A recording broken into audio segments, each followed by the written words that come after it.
Ang kwento ni Lolo Apang. Ang kwento ni Lolo Apang.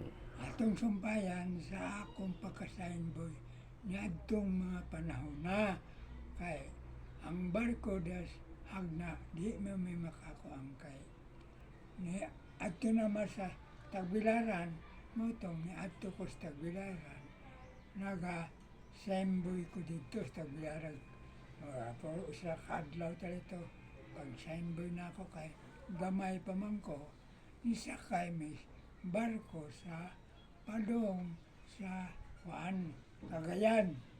Unya pag-abot sa Cagayan, nag-sainboy gapon ko. Kay aron makakwarta ko. Ngayon man itong taga-barko na dog ayaw pag samboy o kanang maningil kag mahal. Ngayon itong tao.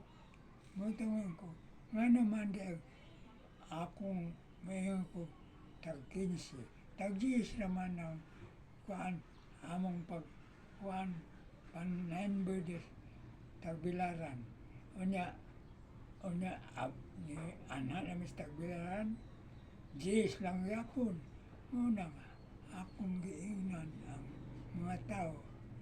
Di na akong mulimpios inyong sapatos kay brother may kubra nga.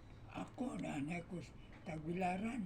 Nagpliti man ko kay delivery man ko sa akong uyuan si Anheng Tonyo. Oto nga kami nagsendoy ko din Tagbilaran.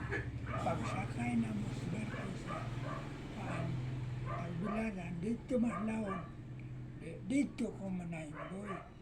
Naabot og tag-20 na ang suhol sa panamboy na ako.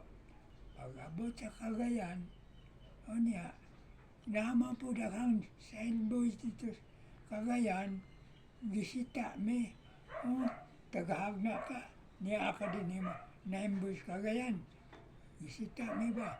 Kay nang muhal daw ko, namuhal daw me, di man ay pamuhal.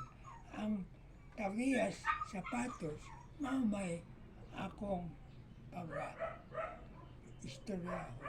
o pila imong bayan.